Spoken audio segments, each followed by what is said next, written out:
You're listening to the Pace Radio Network here at paceradio.net. The views expressed by the individuals during this broadcast are their own opinions, and they may not be the same as those of their group or other organizations they may be involved with. Oh yeah, baby, that's lovely.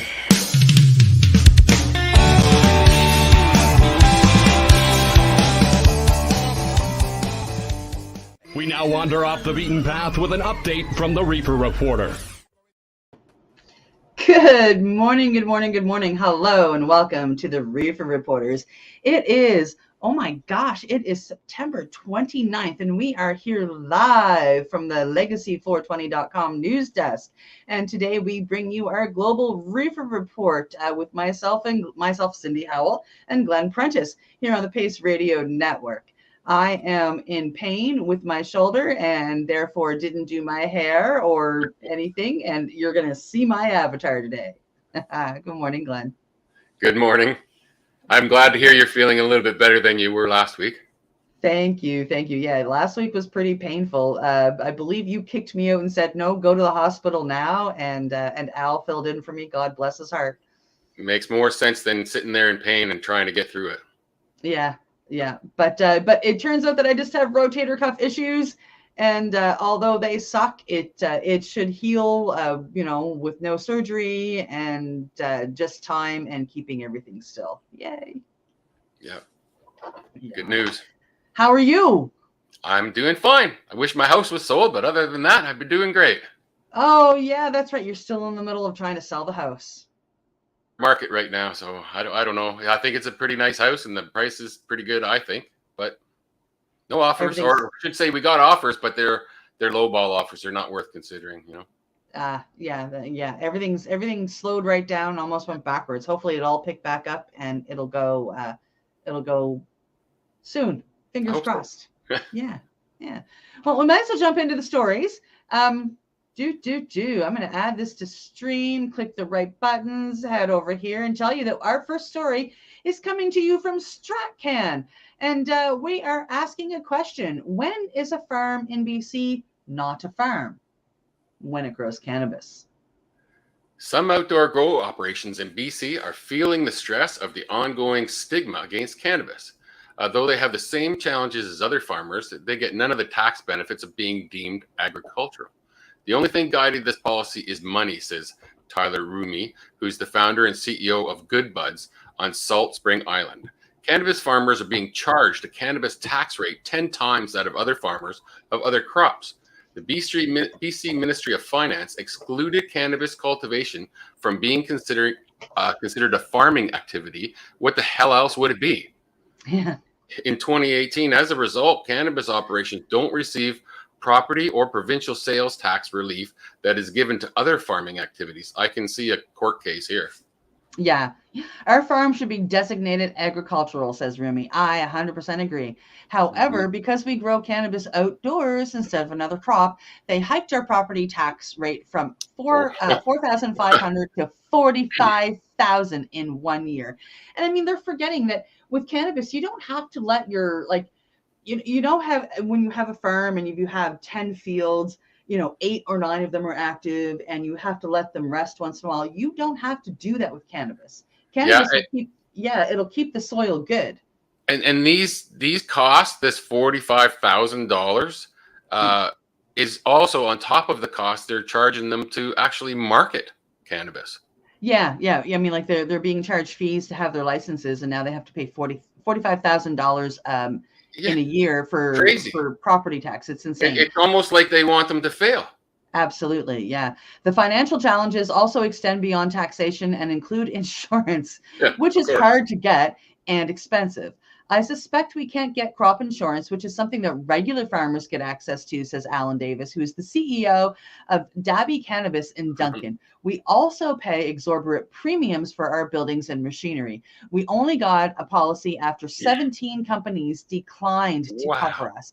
18 tries at simply because we grew cannabis. Changing sounds like, there's only a couple companies that will even insure. Yeah, as far as I know, oh my goodness, there is one insurance company here in Nova Scotia that will even cover cannabis for patients. Wow. And at that point in time, their policy is you get $300 a year to go towards extracurricular medical, or not extracurricular, but extra medical expenses that aren't directly covered. And cannabis is one of them that they will accept under that $300 a year stipend. So someone might get a month's worth, maybe. Might. Yeah. Wow. And coming from the licensed producers, like, I mean, I used to purchase from the licensed producers when I was fighting to have it covered by, by health coverage. Mhm. And my lawyer said, well, you have to follow the legal way for, for this court case to work. So I did. And man, oh man, I mean, it's lucky. I was very lucky that I was able to have meds every month, because it is, like, I mean, it was probably about $2,000 a month. Yeah. And I know my company doesn't cover anything. Nothing. Yeah, 4 grams a day. And so that's all I bought. And it was thousands of dollars, a month. And like $300 a year isn't barely going to help me at that point in time. It's very, very sad. Sun Life, I believe, is the company here in Nova Scotia that covers it. Now, things like this was years ago, so things might have changed in the past 3 years too.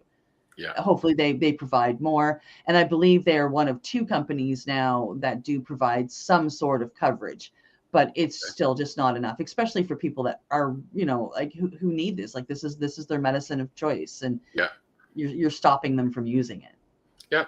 It'll change. It's just going to take a lot of court cases to get it all done. It is. It's going to take us not getting quiet about it. And we don't. Like, I mean, we haven't stopped the shows. We haven't stopped talking about it. Matter of fact, I think most patients have gotten louder about it, because, like, come on, you'll cover my $5,000 worth of pharmaceuticals, but you won't cover my $2,000 worth of cannabis. Yeah. And save $3,000. That makes no sense to me. And that's where I was in. I mean, and I'm going off wind here, so I'm going to finish my sentence and we should get back to the story. But when I switched to cannabis, like, I mean, I was spending just under $5,000 a month in pharmaceuticals on 11 different medications, 2 of which I'd gotten off of just before I started cannabis. So really, cannabis got me off 9 medications. But I mean, just under $5,000 for that per month. And I was spending about $2,000 on cannabis, and the government would have nothing to do with helping me. Yeah, that makes no sense to me. No. Absolutely not. They, if we'll spend $5,000 on you or nothing. And, okay, fine, then spend nothing, because I don't want to legally die. Those little pills are they're suitable, but the anything green and natural is not. Yeah, absolutely. Absolutely. And changing the legislation would go a long way towards reducing stigma and creating legitimacy, but it's a slow process. And my understanding from the speaking with the Ministry of Agriculture is that this is not an immediate and easy change, says Davis. However, I grow in a field and harvest out of dirt. How is that not an agricultural product? How different are we from a vineyard? Everyone I know who grows outdoors cares about this and wants cannabis to be treated fairly and deemed agricultural. But the devil's in the details. The tax situation in BC is complicated by the fact that although cannabis farming is not exempt from PST, cannabis processing can be considered a farming activity.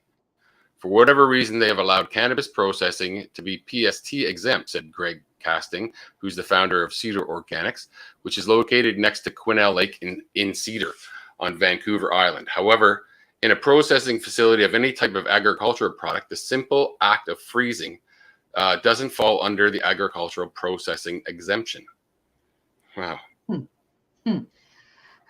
Castings argues that the fast deep freezing of cannabis is a critical scientific first step in processing, as it locks in the plant's full botanical compounds, especially the high volatile terpenes. The result is fresh, frozen, and live concentrate cannabis products, which are the most accurate reflection of the full living plant. And as somebody who loves her concentrates, I have to admit that I definitely love the live concentrate, so the live rosin or the live resin. And it's so what is the difference between them? It's created by, like, when you take down your cannabis plant, instead of letting it cure, so it has 0 drying time, you freeze it. Okay. So it's so does it dry in the freezer though? No. Like, or does it come out wet? You package it and you freeze dry it, so then it comes out like like it was when it was frozen. It still has the same, moistures and whatnot in there. If you dry it first and then put it in the freezer, there's no moisture in there to freeze. Yeah. Do you Okay. know what I mean? So that's gone. And that bit of moisture, that bit, the fact that it's still kind of living when you freeze it makes a huge difference in the concentrate that comes out of it. You get a much better product with a live plant versus a dry. So when they make the concentrate, do they make it from frozen, or do they thaw it out and dry it a little bit before they make the concentrate? I believe they use everything cold. Okay. I have Wow. not made it myself, but from what I can understand, when I was given instructions to make it, I was told put everything in the freezer, get it good and frozen. You want everything cold, et cetera, et cetera. So that's as far as I've gone in trying to make it. Is somebody has given me instructions. I haven't played on that yet.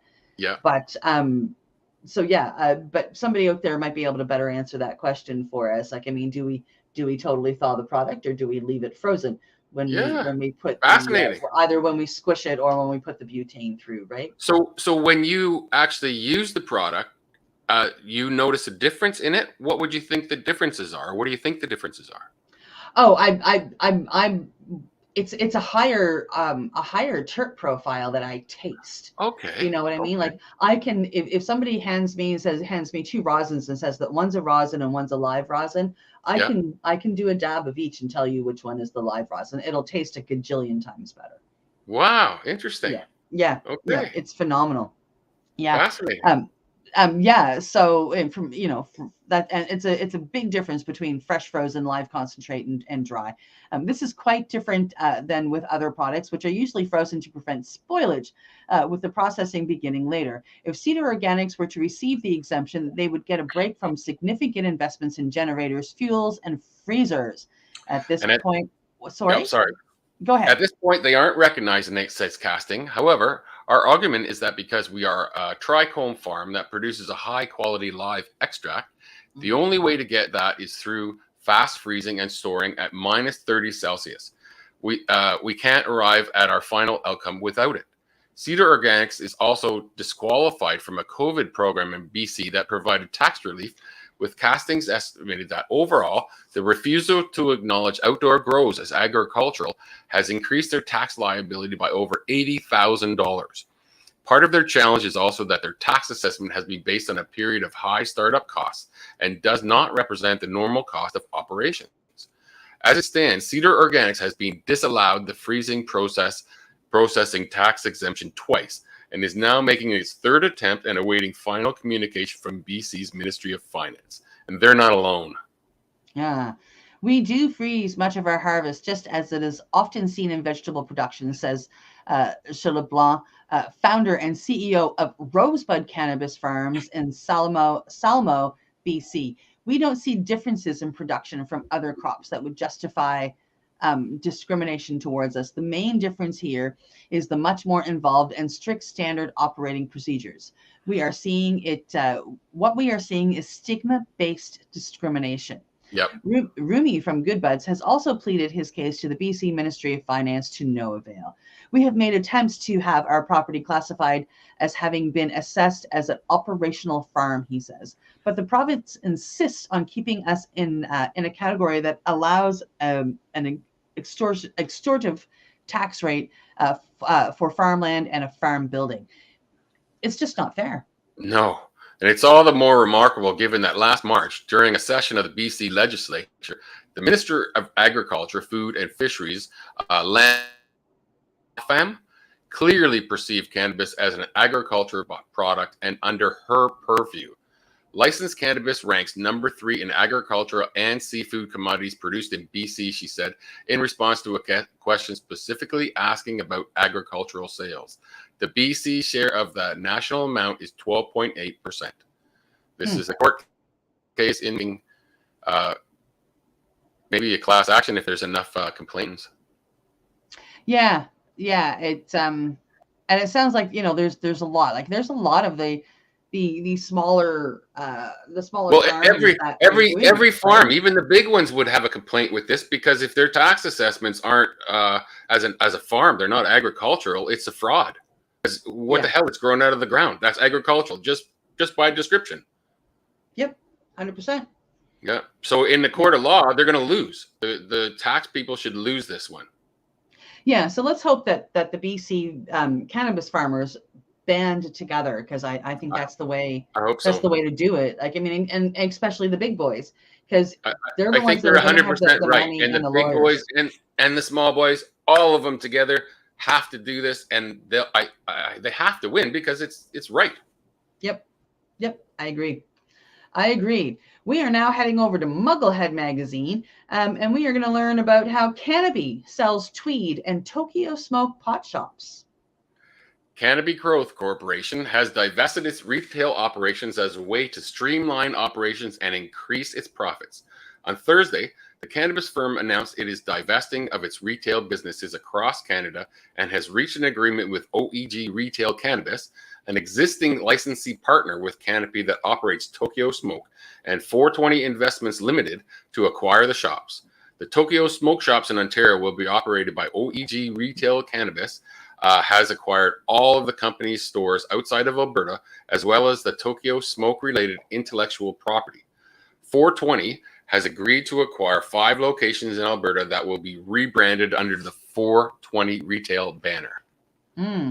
Upon completion of the OEGRC transaction, the company will acquire ownership of 23 Tokyo Smoke and Tweed stores across Manitoba, Saskatchewan, Newfoundland and Labrador. Any stores currently branded as Tweed will be renamed Tokyo Smoke. The company says that the operational savings through these transactions will result in projected selling, general, and administrative cost savings and being closer to the high end of the annualized target range expected as part of the cost reduction actions announced in April. Canopy also announced that its agreement with the Almanation Couche-Tard, the ACT Inc., on the use of the Tweed brand for retail stores in Ontario will be terminated. We are talking the next critical step in advancing Canopy as a leading premium brand-focused CPG cannabis company, while furthering the company's strategy of investing in product innovation and distribution to drive revenue growth in the Canadian recreational market.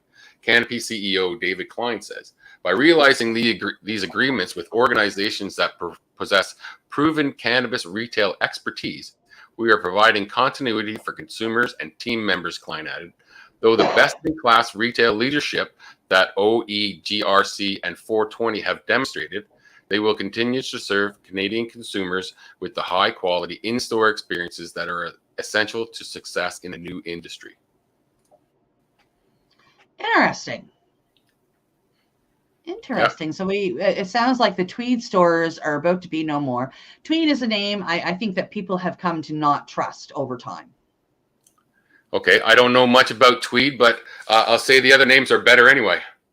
I like Tokyo Smoke a lot better than the name Tweed. Yeah, Tokyo Smoke sounds pretty good, and the 420, the way they have it done up, I think it'll work. I think it'll catch people's attention, right? Absolutely. Yeah. Absolutely. Story number 3, we are heading over to StratCan. FINTRAC releases report on money laundering related to illicit cannabis sales and production. FINTRAC, the Financial Transaction and Reports Analysis Center of Canada, says they have uncovered numerous instances of money laundering efforts related to the illicit cannabis operators, especially from illicit online stores. In a report released today, FINTRAC says they analyzed a sample of approximately 5,000 suspicious transaction reports related to illicit cannabis activities received from March 2020 to March 21. The majority of these reports involve the suspected sales and distribution of illicit cannabis by way of unlicensed online dispensaries. In addition, FINTRAC also identified STRs concerning the suspected production of illicit cannabis. I don't think there's any such thing as illicit cannabis. No. I mean, cannabis is cannabis. Some is grown by legacy growers and some is grown by licensed producers, which are becoming, I mean, a lot of legacy growers have moved over. So, and some is grown in my backyard. So there that's you go. Right. Some of it's grown by, like, the people who are allowed to grow at home, or even people that aren't, and they say fuck it and do. Excuse me. screw it and do it anyway. Pardon my language. I apologize. A range of businesses were identified as being used as money laundering fronts for these illicit cannabis operations. The most commonly observed operations include e-commerce businesses in the beauty and wellness industry, food and beverage wholesalers, automotive related businesses, electronic repair businesses, marketing, advertising and consulting, and construction related businesses. Email money transfers, EMTs, checks, bank drafts, and cash deposits and or withdrawals were the primary methods identified in the report that these illicit businesses used to move funds derived from quote unquote illicit cannabis activities into their front businesses. This is crazy. FINTRAC also observed several money laundering methodologies, including the use of virtual currencies, nominees from companies owned by distributors and producers of illicit cannabis, and the layering of funds between related accounts. FINTRAC's report also noted that the incoming fund transfers from virtual currency dealers into bank accounts were found to make reference to cannabis-related terminology. Whoa. Weed, pot, bud, leaf, etc. In one example of how businesses are used to launder these funds, an online unlicensed cannabis dispensary would have customers send EMTs to the attention of different businesses, email addresses, or phone numbers. Funds are then accepted into a bank account to which different email addresses and or phone numbers are associated. The accounts of suspected online unlicensed dispensaries also often had significant purchases at packaging and mail service businesses, potentially for the shipment of product to clients, such as the wholesale purchase of humidity-controlled packaging from specialty suppliers or food packaging retailers. These kinds of purchases were also observed into accounts of suspected illicit cannabis producers. You know what? I make pens and I ship them all over the world, and I'm constantly buying packaging stuff from the post office to send the pens. And if I'm sending wood pens and I'm sending them, like, you know, say to Australia or something, I'm going to throw in a humidity pack in there. So it's not just the cannabis pack. Cigar makers do this all the time. Yeah. You know? Okay. I find it almost funny, if that makes sense, right? Well, it makes sense to me. I guess some people it doesn't make sense to, but it definitely makes sense to me. Although illicit online cannabis stores were the most commonly identified cannabis-related accounts and money laundering efforts, many noted transactions were also suspect of being related to cultivation, processing, and preparation of illicit cannabis. FINTRAC notes that one way they can identify potentially illicit cannabis activities is excessive and atypical utility bill payments that were suspected of reflecting unlicensed cannabis growers' operations. FINTRAC says they observed utility payments funded by cash made in the exact amount of the utility bill or a rounded dollar amount. Other atypical utility payments observed include an individual making bill payments to multiple hydro accounts, having multiple individuals making payments to one hydro account, and utility bills that are above the expected amount for the client given occupation and listed address, notes the report. These utility payments were then often also combined with large purchases conducted at businesses selling goods known to be used by the cannabis industry, such as hydroponic stores, garden stores, hardware stores, and lighting stores. Largest purchases towards candy stores and or kitchenware stores outside of the expected business activity of the client also may suggest the individual may be involved in producing illicit cannabis edible goods. So if you purchase at candy stores or kitchenware stores, you might be in the edible goods business. Wow. FINTRAC hopes to have any financial institutions who notice the various signs of potential money laundering from these type of businesses to utilize Project Legion, a public-private partnership initiative led by Toronto Dominion Bank and supported by Canadian law enforcement agencies and FINTRAC. Project Legion targets illicit cannabis activities by focusing on the money laundering aspect of the crime. The objective of the project is to improve awareness of the crime and to improve detection of the laundering of proceeds from illicit cannabis.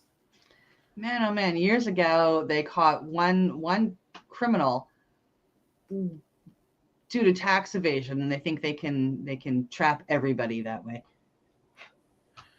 right? Mhm. I find that foolish. It's like, okay, gosh, well, I mean, you go and you buy some candy making supplies and you get dinged as an edible maker. I'm baffled. I know my power bill is about $300 a month more in the winter than it is in the summer, and I have electric Hmm. heat. So what are you going to do, right? Yeah. Yep. Oh my. Okay. Nobody's Well, knocked on my door yet. no. Yeah. No. Well, hopefully they won't. Right. Yeah. We are heading over to MJ Biz Daily. Retail slotting fees, a new cost for Michigan cannabis brands and manufacturers. Michigan is the latest state where cannabis retailers are charging manufacturers and brands for premium shelf or display space, a practice expected to gain prominence nationwide as new recreational markets open and others expand. Local advocates contend the practice of charging extra fees for coveted space is simply a cost of doing business, and both partners benefit, particularly in Michigan's close-knit, heavily vertically integrated industry. But opponents counter that so-called slotting fees are just another economic squeeze, a pay-to-pay ploy that could outprice small operators, especially minority-owned companies and social equity licensees. Slotting fees, common for decades in traditional retail, have a relatively new trend in cannabis. California and Nevada retailers started implementing them within the past few years. As much as I hate to say it, this is a normalization of cannabis in the mainstream retail market model, says George Sadler, co-owner of Gelato, a San Diego brand that sells cannabis products in Michigan. Grocery stores and retail outlets have established this practice for years. It is unfortunate, but it is a reality. It should be illegal. Ann Arbor, Michigan headquartered C3 Industries is among the companies weighing far more slotting fee proposals these days from local retailers interested in offering the multi-state operators house brand, cloud cover cannabis products. All the pitches are from larger state retailers, those with more than 6 locations, that want to lock in these fees across their retail network, according to Nick Schaefer, Vice President and Director of Marketing at Cloud Cannabis Co., one of C3's store brands. 0% of them are mom and pop shops, he said. It's all the larger chains. The company has slotting fee arrangements at more than 25 outlets. Deals are structured differently at nearly every single store. Flat monthly fees for premium placements, minor store renovations, or build-outs in exchange for floor space, as well as in-kind product and service trade-offs are all part of the mix. Most slotting fee contracts in Michigan, typically for 3 to 6 months, cost around $3,000 on the low end, but can run as high as $25,000, according to industry sources. Schaefer said that he has no problem paying slotting fees, which are typically on the lower end of the spectrum. These are all premium partner stores that purchase large orders on a monthly basis, he said. We're working with them. Yeah. C3, which operates 11 stores in Michigan, was one of several retailers who told MJ Biz Daily it doesn't charge slotting fees. Neither does Luna Cannabis, a major retail chain with more than 24 locations across the state. Troy-based Lune declined to comment beyond that, joining several other state operators who wouldn't discuss the topic with MJ Biz Daily. C3 co-founder and president Vishal Rungta doesn't regard slotting fees as a sign of industry maturation. He views them as a leverage play. Retailers know they have leverage, he said. Producers are desperate and supply is high in the market. That's what they're doing, taking advantage again. Absolutely. Wholesale recreational cannabis prices in Michigan have plummeted this year, a consequence of oversaturation as more cultivars enter the market with uncapped business licenses. That has led to big price cuts on consumer products and fierce competition among brands and manufacturers to capture the attention of buyers in store. Industry chatter has also picked up recently regarding under-the-table slotting fee deals, where operators pay cash off the books for store access. I don't think there's necessarily an even playing field in that regard, Ruganta says. I have to agree. That's absolutely crazy, because you know who pays this? We pay this. Mm-hmm. Whoever buys cannabis pays this. Yep. Exclusive Brands, a vertically integrated cannabis company based in Ann Arbor, operates 4 dispensaries in the state. None of them charge slotting fees, instead opting for more traditional sales model. We bring a brand in. If it sells, we keep it on the shelves, Chief Development Officer Narman Jara said, and that's what it should be. It sells, they keep it on the shelves. If it doesn't, we phase it out. It's worked pretty well. It works well for everybody else. You don't see products that don't sell on the market too long, right? Yeah. Jaris, who also serves as the executive director of Cannabis Business Association of Michigan, expects more retailers to start charging slotting fees, and she's concerned smaller and minority-owned companies won't be able to compete for shelf space. Very true. Yep. There are a lot of women-owned brands, people of color-owned brands that were built in Black and Brown communities, these communities that have been disproportionately impacted by cannabis prohibition, she said. I hope they just take that into consideration and they make exceptions in some cases. No. I agree. And I mean, like in my travels out to Ontario in the past month and back, I have been able to stop at a bunch of different stores in 4 different provinces and compare things. I have had the joy of stopping at the Farmgate store that you directed me to in New Brunswick, and I have been given and purchased a number of different small company cannabis products. And I must tell you, compared to the larger company cannabis products I had when legalization first hit us, that chased me away from the legal market because they were so dry and bad and burned black. These products that I purchased over the past few weeks, unbelievable difference. I mean, I have posted pictures. Everything's burning clean. Everything's tasting, the terpene profiles are beautiful. The taste of the cannabis is amazing, right? And you can get it right down to that last draw right by the filter, and it's still, clean, and it's not harsh. Like I'm not, my throat doesn't hurt at the end of a joint, which it does with some brands. So, and these are the small cultivars. So like the tiny mom and pop,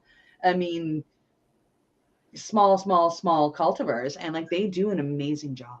Almost all my good experiences are from reserves. And I have a lot of really good experiences on different reserves. And I'm not saying every one of the shops on the reserves is perfect, but I've had some really, really good results. And I kind of stick with the shops. Once I get the shop that I like, I keep going back there because I trust them. And I like the fact that I can actually smell the product. It's not in a sealed jar. I like that. So I go back to the same place and I'm happy. Yeah, absolutely. And again, when I was touring legal stores throughout Ontario, I was also touring the Indigenous stores, and I got not to ignore them. I got a lot of great product from the Indigenous stores. Absolutely fantastic, and bright prices that knock the knock the legal stores out of the competition in that case, right? Mm-hmm. But I'm still very, very impressed with how the legal setup has come so far over the past few years. I hope they keep going in that fashion and keep making the differences that are going to make the patients and the consuming public happy. Mm-hmm. Yeah. Definitely. Yeah. Heading over to the fresh toast, we have a survey. DC voters overwhelmingly support cannabis legalization and oppose this. The survey of more than 600 people revealed that 72% of them support cannabis legalization, while 66% of them supported a cannabis reform law that makes a low-level possession legal. A new survey shows that Washington, D.C. voters are embracing cannabis. Not only do voters want the drug to be legalized and available to everyone who wants it, they also oppose the state's restrictive measures. Marijuana Moment reports the survey was considered or commissioned by I-71 Committee, an organization of citizens and people involved with the cannabis industry that support cannabis legalization. The survey of more than 600 likely voters revealed that, as Glenn said here a minute ago, 72% of them support cannabis legalization, 66% of them support cannabis reform law that will make low-level of possession, personal cultivation, and cannabis gifting legal. Gifting has become a problem for the state, with some businesses using this loophole to create a cannabis, sorry, I just got a text, cannabis market that the law has yet to enable. While the state is concerned with this loophole and is looking for valid ways of addressing it, according to the survey, gifting isn't an issue for voters. 76% of them said they'd prefer if the government reform laws to create functioning market instead of closing it down altogether. Yeah. Cannabis gifting has been a hot button issue over the past year, particularly in states that have decriminalized the drug but have yet to establish a functioning legal market. The term refers to the practice of gifting people cannabis as they purchase a different item, say a t-shirt or a hat, and it's allowed for a variety of businesses to thrive and make a business. States like New York and Connecticut have been finding new ways to cope with cannabis gifting, sending cease and desist orders to businesses and more. DC decriminalized marijuana in 2015, allowing residents to carry up to 2 ounces. I have a question on this one. If you can go into a beer store and get a case of beer and get a hat in it, isn't that the exact same thing? Yes, but you're getting, in that case, you're getting the hat free. Yeah, but if I buy the hat and I get the cannabis for free, it's legal. Yeah. And I'm legal age to buy it, you know? Yeah. And that's what they're saying here. Like, it would be illegal to go into your corner store that sells beer and buy that hat and get that case of beer for free. Why? That's illegal. Why? But I can buy the beer and get the hat for free. Why can't I buy the hat and get the beer for free if I'm legal to own that beer? Because the beer is a controlled substance, whereas the hat is not. Yeah, but I'm legal to have that controlled substance. That's what I see. I get what you're saying, but like, I mean, you're asking the question, and I'm just saying that's how they're looking at it. The beer is the controlled substance, so you being of legal age can purchase that beer, but you know the hat is a gift for purchasing the beer. Cannabis. So does that mean my friend that gives me a beer can get in trouble for giving me a beer? I'm not sure how that works. Yeah. You know, technically, if you focus in on it, it's crazy. I don't know. But I mean, I like that I can legally, if I'm in a place and find out, like, if I'm being served lunch and find out that my waiter or waitress is a cannabis enthusiast, I can legally tip them cannabis. So how's that work? It's the same thing. Yeah, I see. I'm not sure. I mean, like, I've done it. And I could be completely wrong on the technicalities of that. It could be something that's still technically illegal, but they're overlooking because cannabis is now legal, right? Because it's not like I can be at a store and legally tip, a 6-pack, can I? I'm not sure. I don't see why you couldn't. You know, I've given plenty of people a beer in my day. Yep. You know, I don't know. Here's a good job. You did a good job. Here, have a beer. Yeah, I've been when I ran I was running a little museum at one point in time, and one of the people that had come in, they were so impressed with the museum and my knowledge of hockey at the time, they brought me back a 6-pack, and I'm not sure if that's legal or not, but I took the 6-pack and said thank you very much. Yeah. Back in my drinking days, this was quite a while ago, of course. I don't drink either, so. But I shouldn't say I don't. I like one beer when it's hot, but it might last me a summer. If I had a case of beer, it would last me more in the summer. Yeah. Way more. I know a lot of people like that too. But with that, you know what, Glenn? We are at our break, which is really, really awesome. So it's medication time for us. And that's perfectly legal for us to do, sitting in our own homes and using our own cannabis. So we are golden. But it means that we're also going to hear from our sponsors. So Glenn and I will be right back after the break. And you are watching the Reefer Reporters, and we are live here at Pace Radio Network, YouTube channel, and our Facebook pages. We are people advocating cannabis education here at paceradio.net. Who has huge buds? You do. If you shop at BMA Hydroponics, attend one of BMA's educational seminars and learn the secrets of growing, harvesting, processing, and consuming quality cannabis and cannabis products.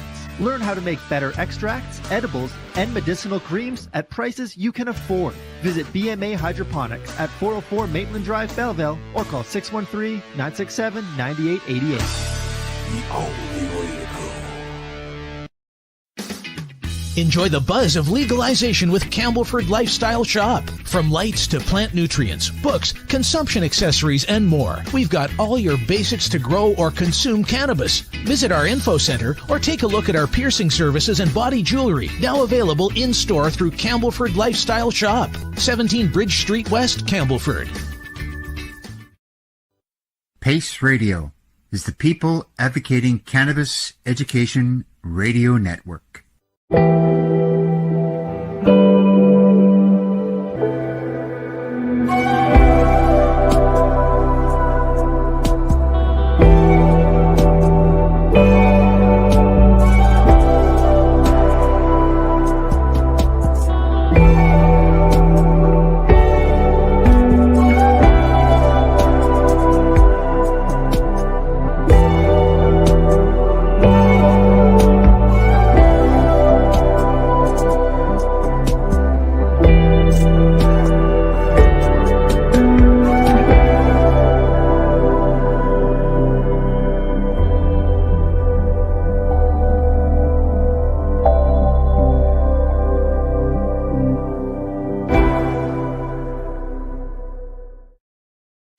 Legacy 420, we believe in being different. Experience the difference of quality control. Our labs provide tested formulations for all of our products. Experience the difference in trust. Our customers can trust that we are following up-to-date COVID precautions for their safety. Experience the difference in accessibility. We're open 7 days a week. Please visit our website, legacy420.com, or contact us for curbside pickup as well as nationwide mail order shipping. Legacy 420 values overall wellness. Come and experience the difference of Legacy 420.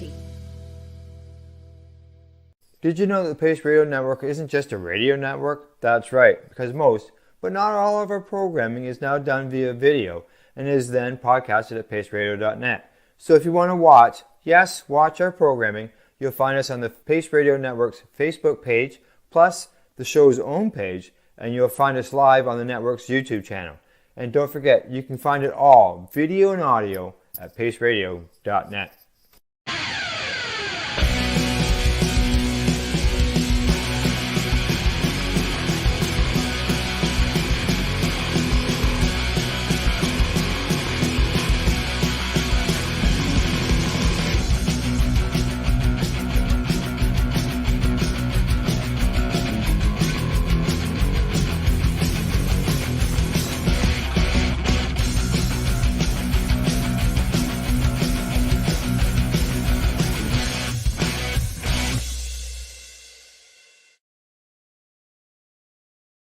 You're listening to the Pace Radio Network here at paceradio.net.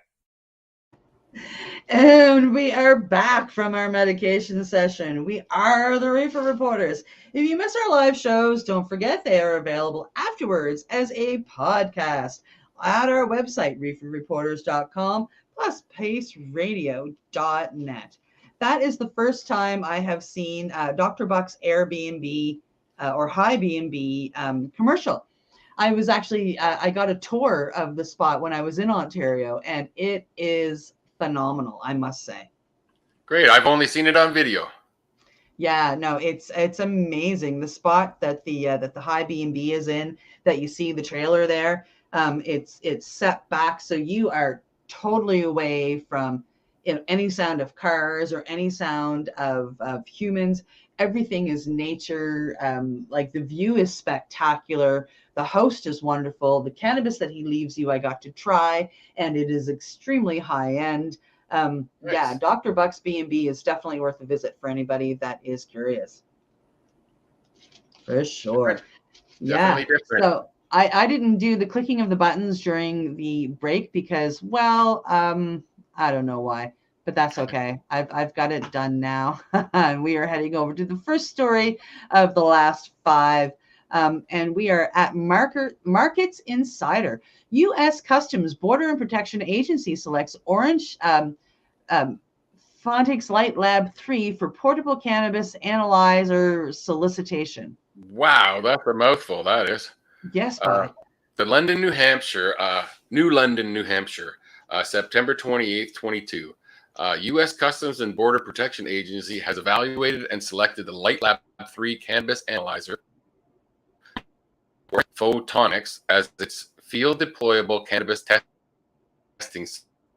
The lab is built to analyze cannabinoids, which translates into affordability and impressive analytical capabilities. Previous to this award, the U.S. Customs and Border Protection Laboratories and Scientific Services conducted a multi-phase assessment of LightLab 3's cannabis analyzer, says Orange Photonics President Stefan McArdle. Unlike general-purpose laboratory-based HPLCs, LightLab is built to analyze cannabinoids, which translates into a simplified workflow, affordability, and impressive analytical capabilities. Wow. LightLab 3 Cannabis Analyzer is a field-deployable liquid chromatography-based cannabis analyzer, holy Joe Jitzel, that offers rapid analysis of cannabis plants and products with the accuracy proven through both proficiency testing and court admissibility. LightLab 3 measures 19 cannabinoids, including Delta-9 THC and its derivatives, in over 20 sample formats, including live and dried plants, concentrates, and infused products.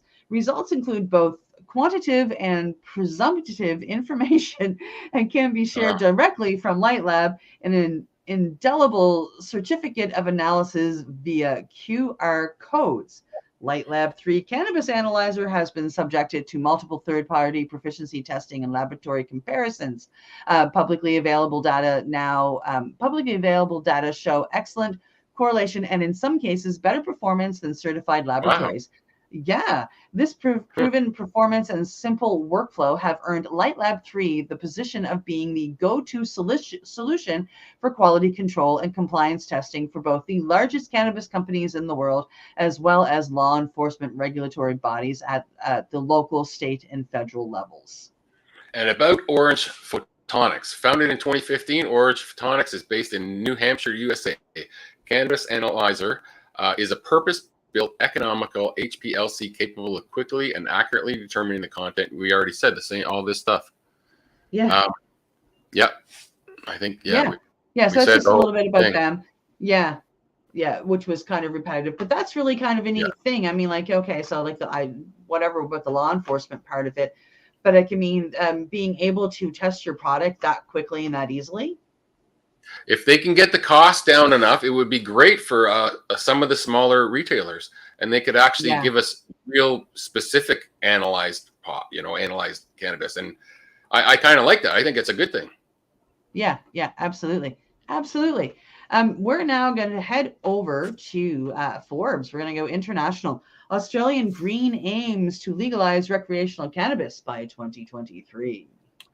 And they announced their plan to legalize cannabis in the country by 2023. As New South Wales Senator David Stonebridge announced on Twitter on Monday, September 26th, that he has obtained legal advice showing that the Greens could pass a bill to legalize adult use cannabis at the national level.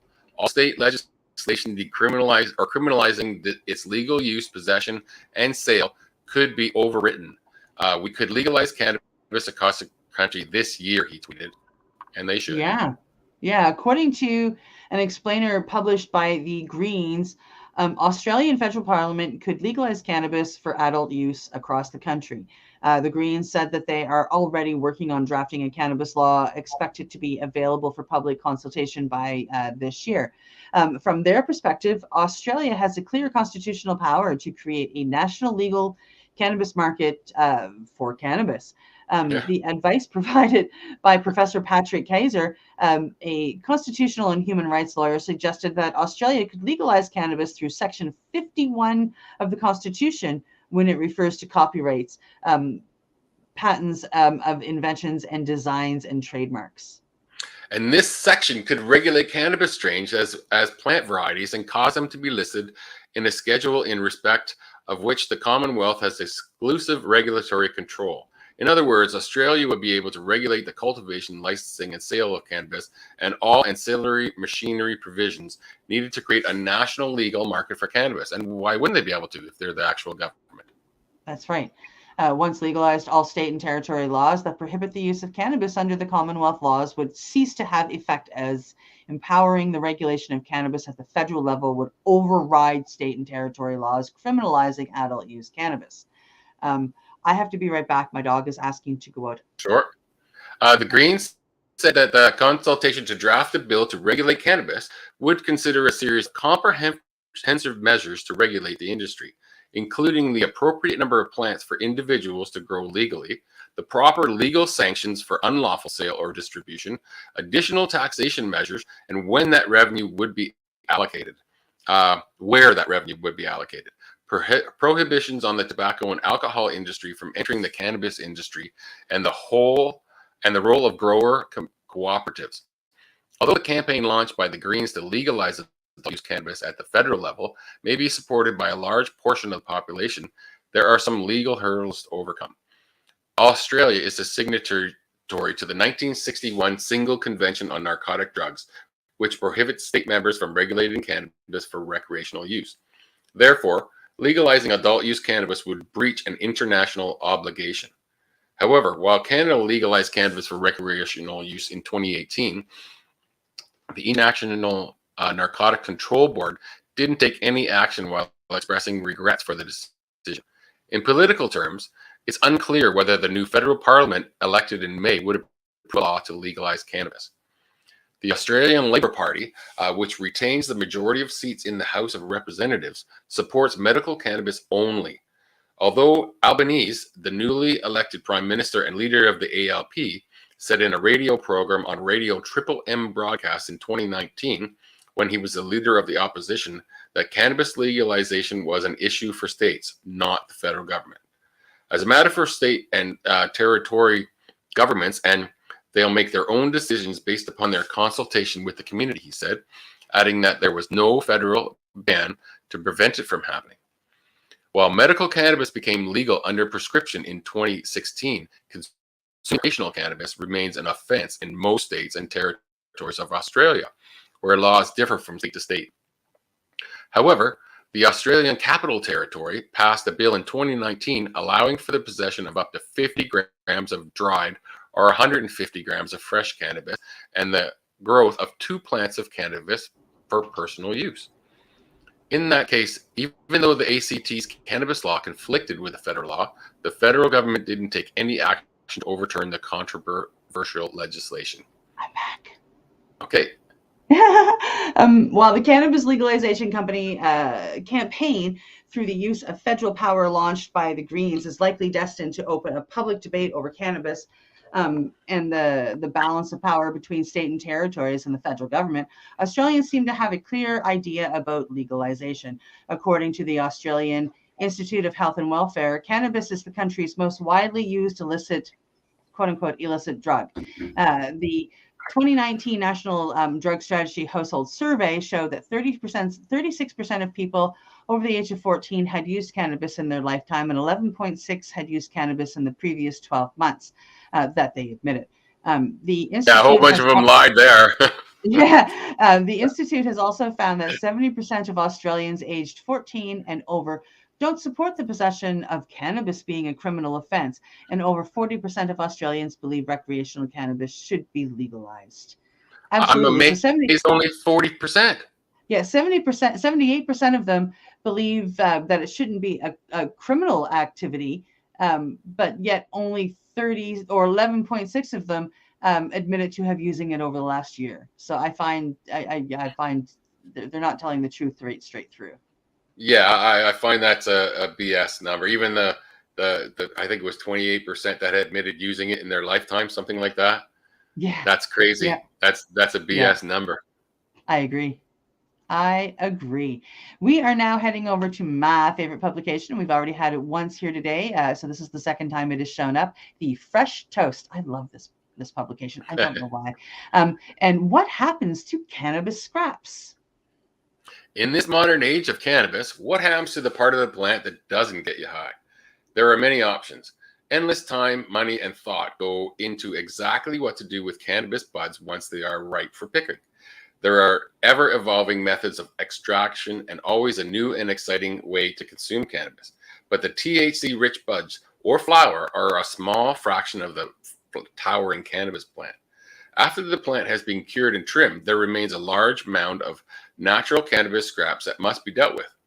Years ago, the olden days of cannabis cultivation, the pile could have been added to a compost pile out back or burned safely in a controlled burn. Those unregulated days are a thing of the past.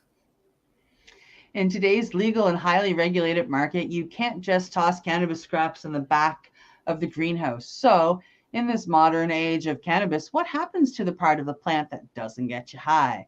What is cannabis waste exactly?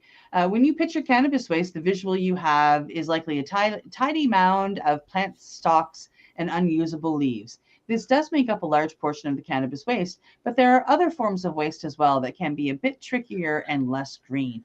Cannabis waste can be any material that has come in contact with cannabis through the cultivation, production, manufacturing, or retail process, according to EcoWaste, a cannabis waste disposal service. There are the sponges and the chemicals used to clone the plants or propagate the plants. There are other unused products and used testing samples. This hodgepodge of cannabis waste can make it a bit trickier to dispose of. And cannabis waste requires strict record keeping. Perhaps you live in a place where trash pickup is a bit of a pain. Maybe you need to separate trash into 4 different bins and bring it all the way to a recycling facility. If you think that is annoying, imagine having to keep records of everything you throw away. That essentially is what most farm managers are responsible for at their facilities. You cannot simply sweep up a mess and dump it or light it ablaze and tell authorities it has turned to dust. There must be records and documented proof that the cannabis waste has indeed been completely and properly disposed of. They called these people farm managers. I thought they weren't farmers. Yeah. Unlike any agricultural industries, cannabis growers in most areas must keep exhaustive records of every ounce of material they discard. According to an article in BioCycle, a resource for organic recycling and composting, the article continues stating that some laws are so strict and exact that some jurisdictions require that each plant get its own identification and tracking tag, or that senior managers from the producer accompany the waste to an external disposal site. Wow. Jesus. What's wrong with using it for compost? What's wrong with that? What's wrong with that? What's wrong with making oil out of it? Yeah, or using it for building or making shirts and stuff. I mean, there's so many things you can do with it. Absolutely. There's nothing that you can waste on the cannabis plant. It is all useful for something. Yeah. BioCycle also mentions how some states require video footage of cannabis waste areas to be held for up to 90 days in order to prove that there is no discrepancy between written records and video proof. Needless to say, this is not your typical trip to the dump. Composting is best, but sometimes it's a complicated option, apparently. Composting cannabis waste is often the best option for the environment and the growers. The problem is you can't simply throw cannabis waste into a compost pile and walk away. Yeah, you can. Why? In addition to proper documentation, you need to grind, chop, and mix the cannabis waste with non-cannabis waste to make sure that it no longer resembles anything that could be sold as a cannabis product. In fact, according to Green Mountain Technologies, many state regulations of the disposal of cannabis waste require the cannabis to be mixed at least 50-50 by volume with non-cannabis waste in order to render the cannabis waste unusable. Once you achieve this, make sure you still need to find a suitable facility to take the compost waste, and that can be difficult in itself. The bokashi process. The bokashi process is another compost-style method for recycling cannabis scraps, but involves using a vessel, an organic additive, and time. The process was invented in Japan in the 80s, and like competing, is a natural way of breaking down organic materials and turning them into a reusable substance. According to the spruce, unlike traditional composting, which is an aerobic process that requires oxygen, bokashi is an anaerobic process that requires that you isolate the materials from oxygen as much as possible. This is an organic process fit for smaller operations. But for those with very large growing facilities, it would involve a large investment to build vessels large enough to get rid of all of the organic waste. And I'll say for small ones, it's a huge investment too. Yeah. So these are just some of the disposal methods that can be used. Cannabis disposal companies. As the cannabis industry continues to boom, all industries surrounding it are growing and expanding. This even includes the waste treatment sector. All over the United States and Canada, small and large businesses are forming to help deal with the cannabis waste removal. Some of these businesses focus on logistics and ease of service, while others have focused on the organic route with the goal of lowering the cannabis industry's carbon footprint. This is still a new frontier as the cannabis industry grows, along with the regulations that come with the legal cannabis market. These cannabis disposal companies are likely to multiply. And while the last place you would expect to want cannabis waste is in a landfill taking up space, this is a legal option and potential final resting place for cannabis scraps. Sure, many growers are environmentally friendly at their heart, but the fact remains that there is no incentive apart from one's own environmental morality to compost cannabis, rather than send it to a landfill. In fact, there are a few reasons cannabis is more likely to end up in a landfill than a compost facility. For one, landfills are often more accessible than compost facilities. This means logistically, landfills are a much easier option for some companies. It is also important to note that you can only compost cannabis waste if it is mixed with equally organic materials like dirt, grass, or other organic waste. While this might be no problem for a large outdoor growing farm in a moderate climate, organic waste might be harder to come by in the middle of the winter for an indoor growing operation. Mhm. Cannabis disposal facilities offer an alternative to landfills, but they are not currently as prevalent an option. One can only hope that since these strict laws for cannabis waste disposal don't seem to be going anywhere, perhaps we can at least find a simple and organic way to take care of the scrappier side of cannabis cultivation. Put it in a pile, break it all up, and you can use it for compost. I have no idea why that would be controversial in the least bit. What gets me Are they worried is, about people stealing the scraps? let them. What gets me is like people are putting this in the compost. Everything can be used. Like there's not a part of it that can't be used. Like, different things can be done with the plant. The roots are full of nutrients and good things for you and cannabinoids. Like, The everything stock in can be that made plant into is rope useful. and any kind of a hempy kind of product, It makes no sense to destroy it. You can use it for compost. You can use it for 1,000 things. Yep, absolutely. So hopefully they start learning this as from the legacy people, because why waste all that amazing product, right? It just makes no sense. We are heading over to MSN. Medical cannabis could replace addictive opioids for pain relief, study suggests. No, Medical cannabis SHIT. could be a viable substitute for effective but highly addictive opioids, often used for pain relief, a new survey suggests. As researchers continue to explore the potential health benefits of cannabis amid a growing national opioid crisis. And the key facts: roughly 90% of more than 2,100 participants in the survey published on Wednesday in the journal Substance Use and Misuse said cannabis was very or extremely helpful in treating medical conditions, including anxiety, chronic pain, depression, insomnia, and post-traumatic stress disorder, while 88.7% said it was important to their quality of life. Of the more than 3/5 of the participants in the survey who had been taking opioids, including oxycodone, codeine, before they were prescribed medical cannabis, 79% were able to stop or reduce the use of them once they started using medical cannabis. Nearly 86% said it helped reduce pain, and 84% said they're not interfering with normal social activities as much as it was before they started taking medical cannabis. The biggest side effects, according to the researchers at Emerald Coast Research and the Florida State University College of Medicine, were dry mouth, increased appetite, and drowsiness. Yeah, big number. 70,168. That's how many people died of opiate-related overdose in the United States in 2020, a 37% increase from the year before, according to a report in Lancet.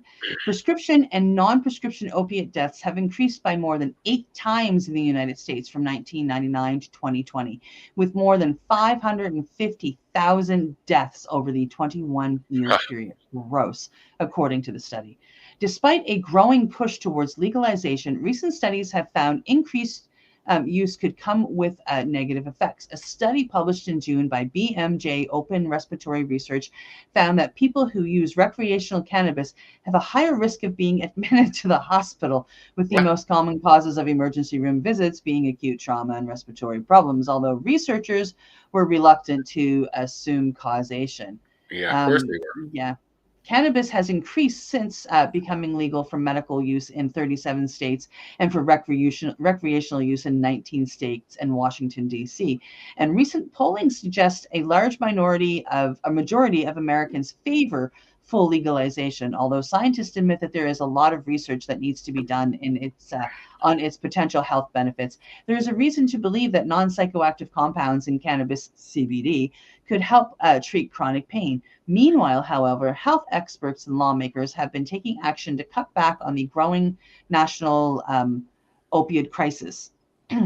Last week, the Biden administration announced $1.5 billion in spending for states tribal lands and territories for anti-overdose medications, including naloxone, used to combat opiate overdose. The crisis in America is believed to be worsened by misleading marketing campaigns by big pharmaceutical companies and minimal oversight.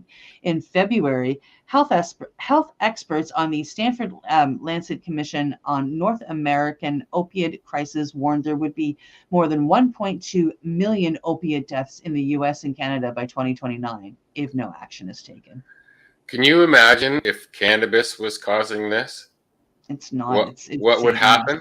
It would be crazy, but they won't do anything about this because the drug companies are making a lot of money. Yeah, it's sad. But they know Cannabis saved me from addiction.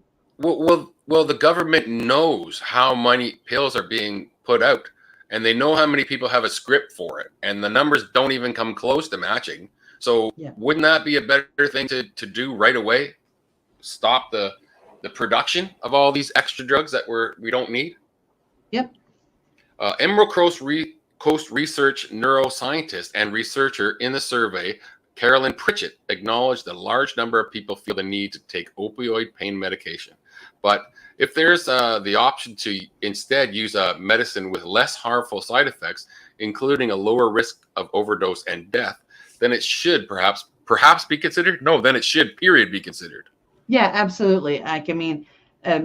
Cannabis is supposed to be used as a last-ditch medication, but man, why put everybody through all that when we watch cannabis work with so many people? Almost everybody that uses it, and they're still trying to make it a last-ditch medication, and it infuriates me. They keep saying it's all anecdotal evidence. It's because they've resisted doing any kind of research for decades. And now they're playing catch up. They should have been doing this years ago.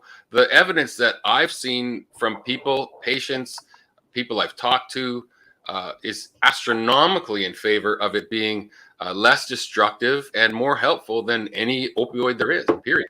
100%. And with that, hey, Glenn, guess what time it is? My favorite time.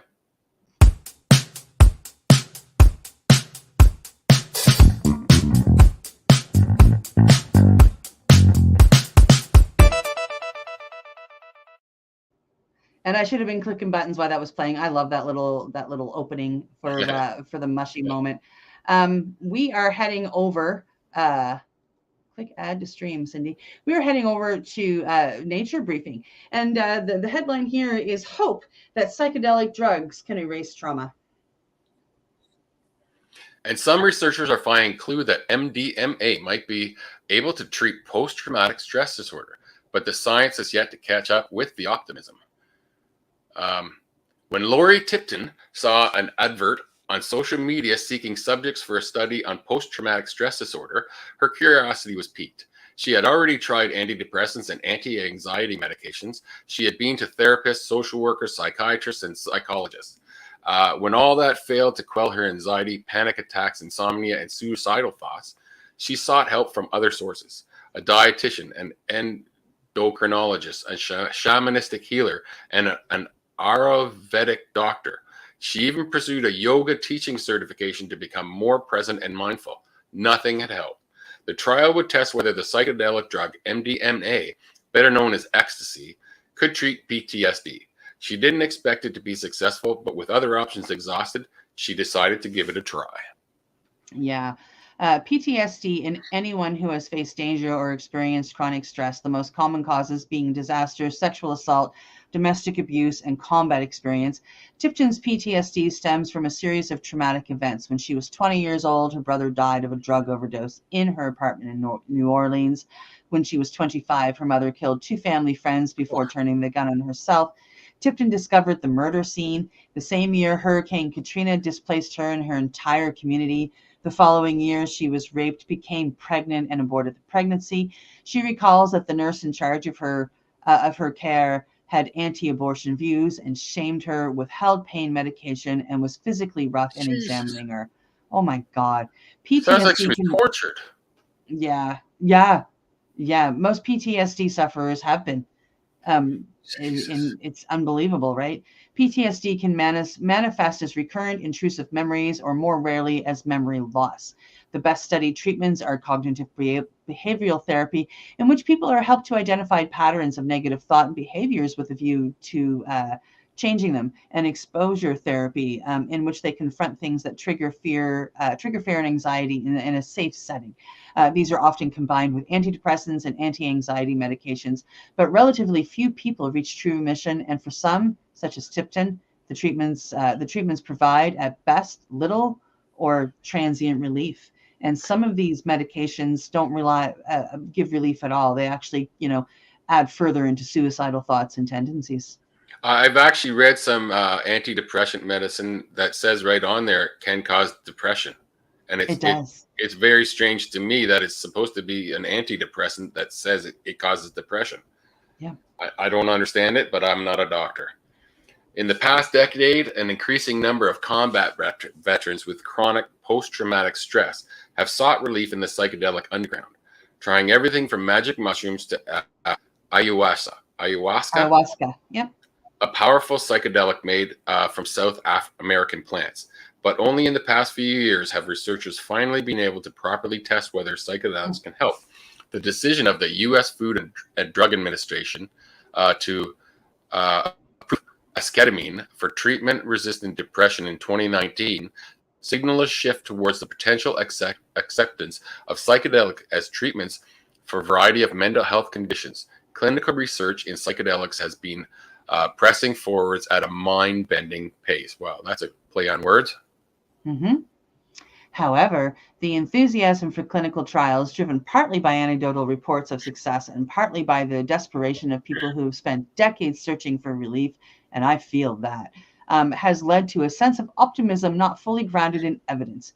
How and why psychedelics works remains poorly understood. We don't need to, they work. Many researchers think that holding clinical trials without understanding the biological mechanisms is putting the cart before the horse. Not true. Psychedelics can represent a new paradigm of care, but we haven't done the work yet, says Rachel Yuda, a psychiatric and neuroscience researcher at the Icahn School of Medicine in Mount Sinai in New York City. Small steps. Some of the earliest clinical trials testing psychedelics to treat PTSD have focused on MDMA, which is not a classic psychedelic or hallucinogen, because those exclusively activate the serotonin 5-HT2A receptor. Rather, MDMA is an endocrine or an empathogen, a compound that increases feelings of empathy and connectedness, results of a phase 3 trial sponsored by nonprofit advocacy group Multidisciplinary Association of Psychedelic Studies, MAPS, as they are better known, based in San Jose, California. I've got a lot of respect for that group. Were published in 2021. There were 90 participants, and 67% of those in the MDMA arm no longer qualified for a PTSD diagnosis 2 months after treatment, compared to with just 32 in the placebo group. It's beautiful. Their studies are fantastic. I've been following them for a couple years now. I'm really curious to find out the long-term effects, not 2 months. I want to find out 6 months and a year later. Well, what I can tell you based on just myself, so just one person, with the iboga, the effects 6 months later were the same as 2 months later. The effects a year later, I can start to feel some of the tendencies coming back in, but my ability to recognize those tendencies and therefore step up to do something about them is something that I have never had. So I guess you can say 14 months later, almost 15 months later, it's still doing an amazing job. So what would you suggest? Like, I guess it's probably an individual thing, but would you say you would go back like yearly for a treatment?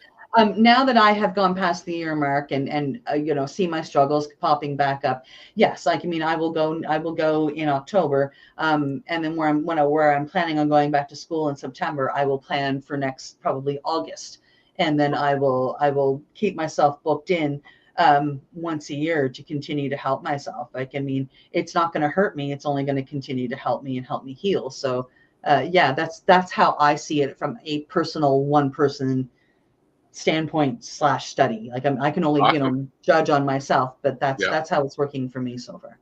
Well, I'm glad we have someone with personal experience. Thanks.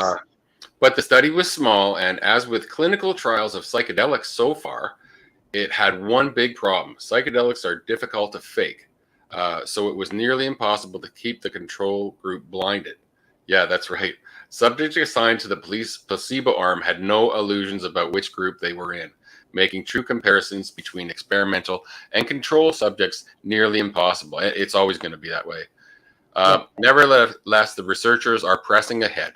A second phase 3 trial, also sponsored by MAPS, is now underway, as are the other MDMA trials around the country. One of those is led by Yehuda, who is also the director for mental health at the James J. Peters VA Medical Center in New York City. Yehuda claims to aims to enroll 60 combat veterans who struggle with PTSD to test for the difference between receiving 2 or 3 doses of MDMA, because reducing the number of doses would make the treatment easier to deliver. Each treatment session is preceded by 3 preparatory sessions of intense psychotherapy, during which patients and therapists get to know and trust each other. Each psychedelic experience lasts about 8 hours and involves 2 trained therapists who, during this stage, tend to ask gently leading questions and act more as guides than analysts. The following day, there is an integration session that lasts several hours, and there are further psychotherapy sessions in the weeks and months that follow. Yeah. Despite the difficulty of running these trials, new facilities for studying therapeutic psychedelics are popping up at academic institutions across the globe. This drive is fueled by the enthusiasm for what many think could be one of the most potent treatments ever advanced for PTSD and other mental health conditions.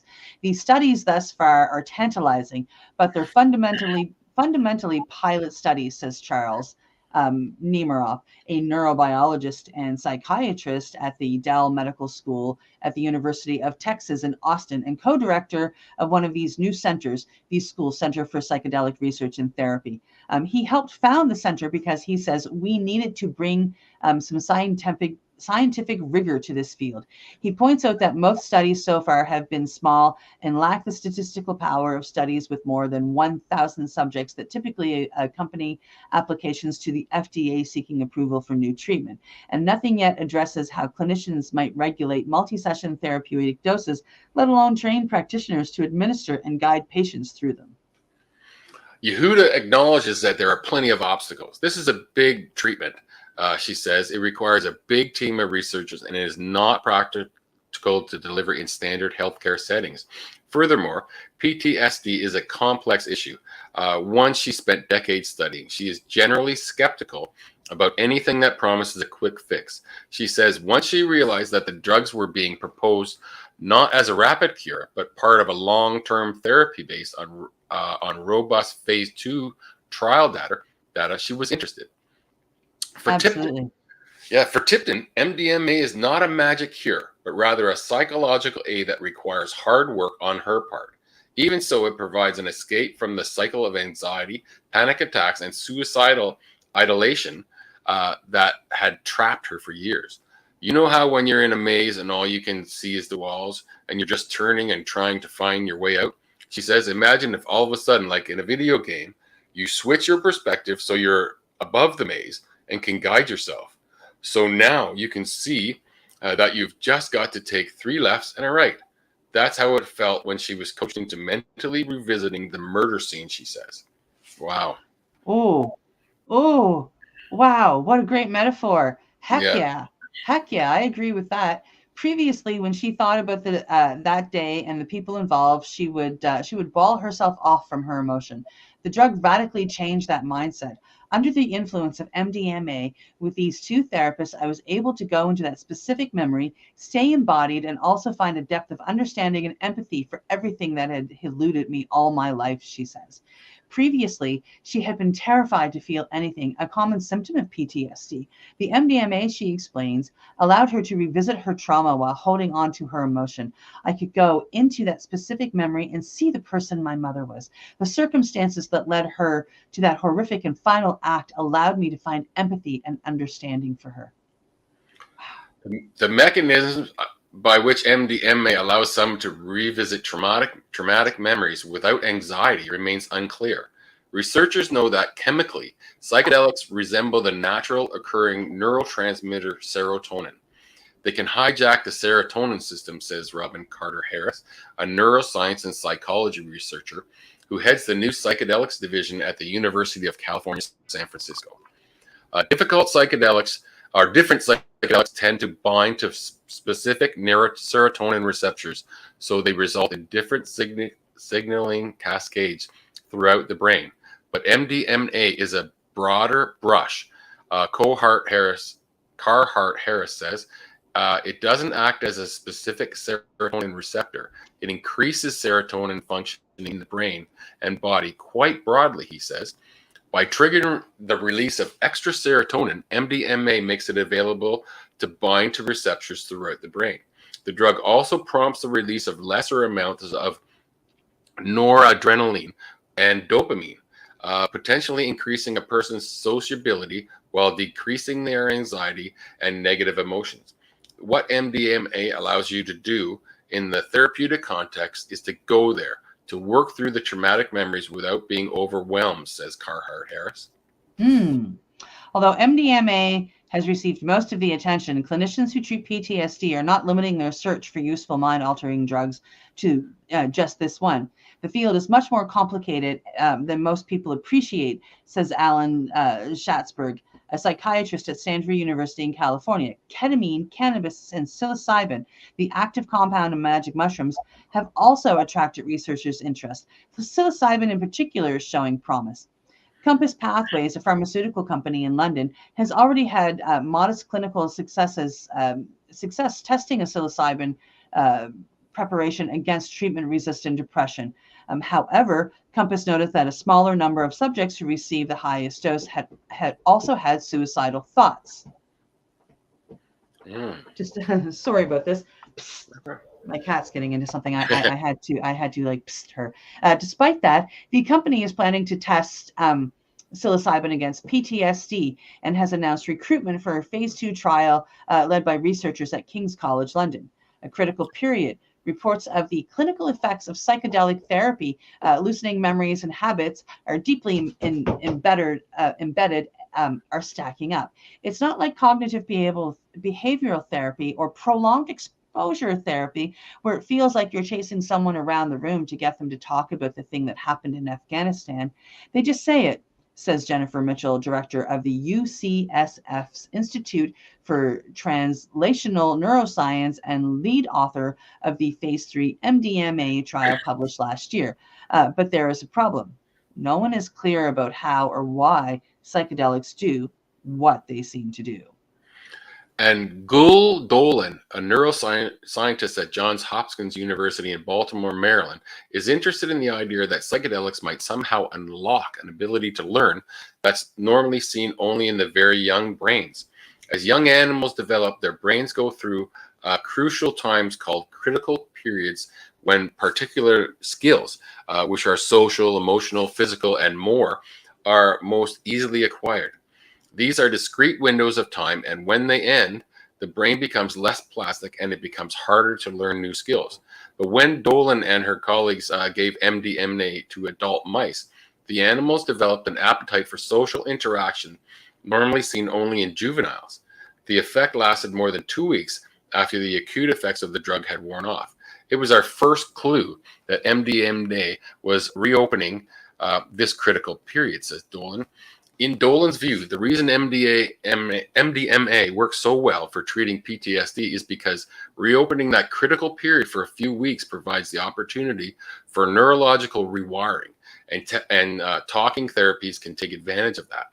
That long open state induced by MDMA is able to give a person plenty of time to recontextualize insights they have had about their trauma. Dolan says that the drug, she explains, allows a person to return to a malleable brain state where they can relearn what's safe, what's not, who's trustworthy, and how to be more present in the world. Yeah. Wow. Yeah, the researchers are also increasingly sure that MDMA is not the only psychedelic that can restore some degree of metaplasticity, a present state that allows neurons to make changes at their connections. When we first started, the assumption was that this is going to be unique to MDMA because it's the only psychedelic that has these strong pro-social properties, Dolan said. No one is taking LSD and doing a cuddle puddle. But the Dolan laboratory is finding evidence that other psychedelics might be doing it too. Although the internal process and cellular signaling pathways of each drug might be quite different, she thinks that there might be more similarities than anyone realized. And she is also looking at whether psychedelics could have a useful role in opening up other critical periods, not just those related to depression and anxiety. Until Dolan and others can more completely describe what is happening at the molecular, cellular, and organ levels, however, clinicians are operating largely in the dark. They think that psychedelics can be helpful, but like all drugs, are not without risk. MDMA can cause nausea and blurred vision, and also, more rarely, heart disease and stroke. Psilocybin can prompt nausea, headaches, and increased blood pressure. Well, psilocybin can only prompt nausea. It's a little hard on the stomach. If you take some citrus with it, you're fine.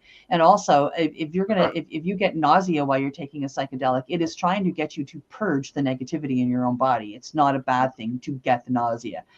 There are also risks associated with opening up the emotional wounds of someone with PTSD without proper guidance, support, and follow-up. And I 100% agree on that. Work with your mental health practitioner to do these things. Make sure they know what's going on so they can set you up with counseling for right after you're done. Now, are they receptive of psilocybin or MDMA? Psilocybin, yes, most definitely. I'm very lucky in the fact that my psychiatrist is all for these natural forms and psychedelic forms of healing. She has watched them help me. She has watched other patients. She told me use psilocybin and it has helped them. She is 100% behind it. She agrees that it should be legalized, and she keeps notes on everything I do in the form of, she always marks it harm reduction. Because it is harm reduction. I mean, she knows as well as I do, without use of psychedelics last July, I probably would not be here. Wow. Yeah. Okay. Well, we have direct anecdotal evidence that it works here. Psychedelic therapy can leave people feeling psychologically vulnerable, Yehuda says. Like any treatment, it has to be administered with care, thoughtfulness, and minimal risk by highly trained therapists who know how to work with trauma survivors, as well as with concern for the patient and sobriety by the investigative team. Few studies have consistently tracked PTSD subjects after psychedelic therapy. According to Yehuda, the longest study so far included 18 months of follow-up, so the long-term benefits remain unclear. For Tipton, though, the improvement has been enduring. She says she has continued to make progress in learning not to divorce herself from fear and panic.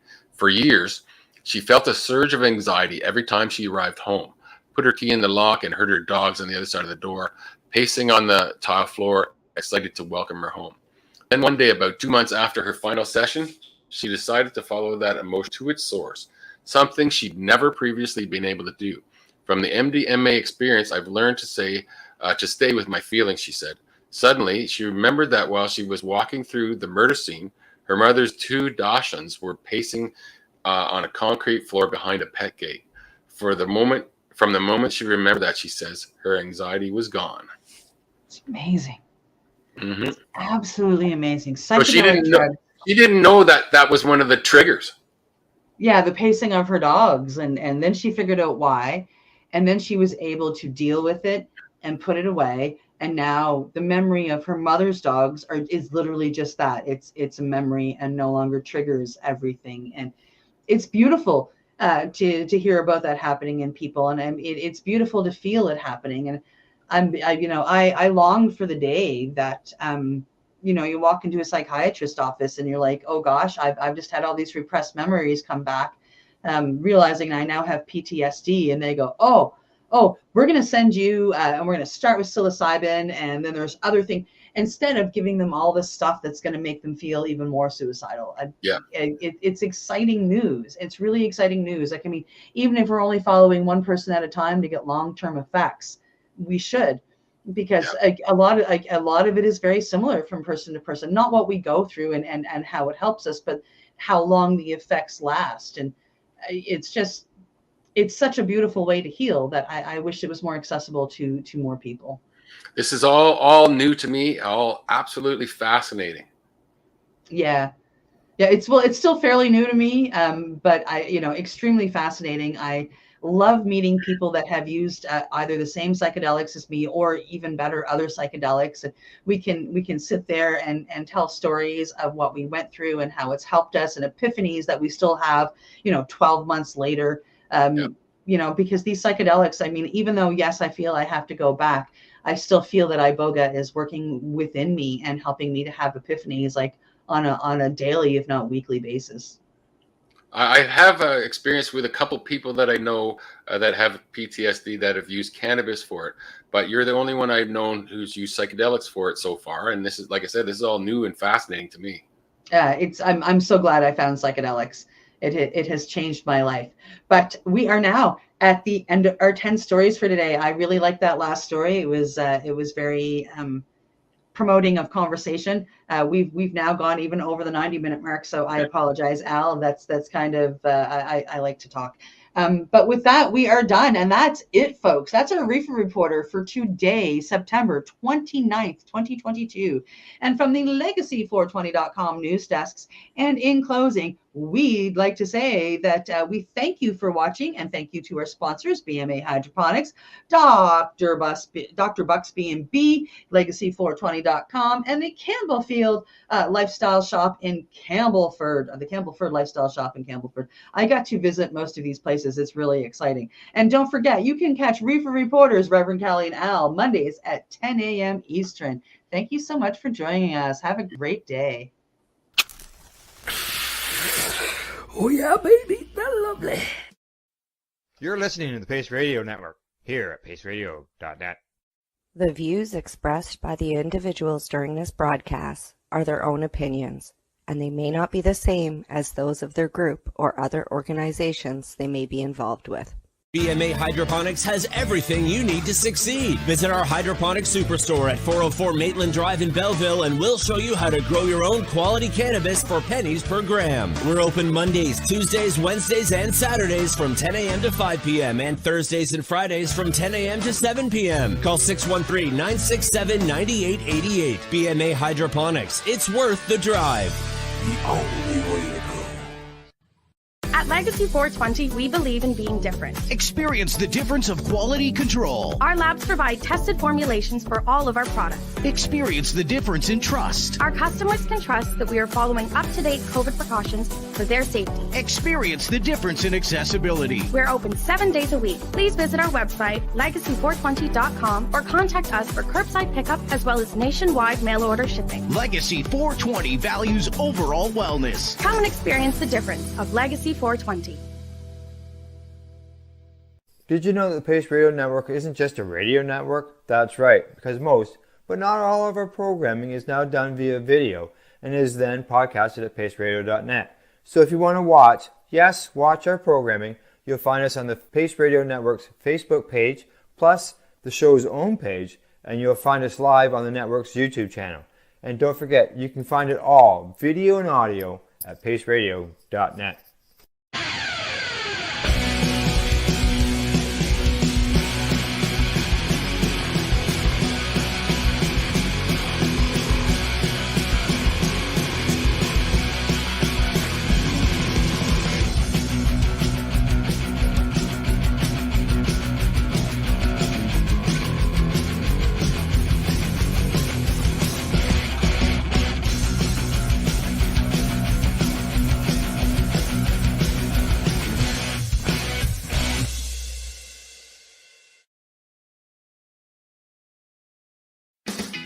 Enjoy the buzz of legalization with Campbellford Lifestyle Shop. From lights to plant nutrients, books, consumption accessories, and more, we've got all your basics to grow or consume cannabis. Visit our info center or take a look at our piercing services and body jewelry, now available in-store through Campbellford Lifestyle Shop, 17 Bridge Street West, Campbellford.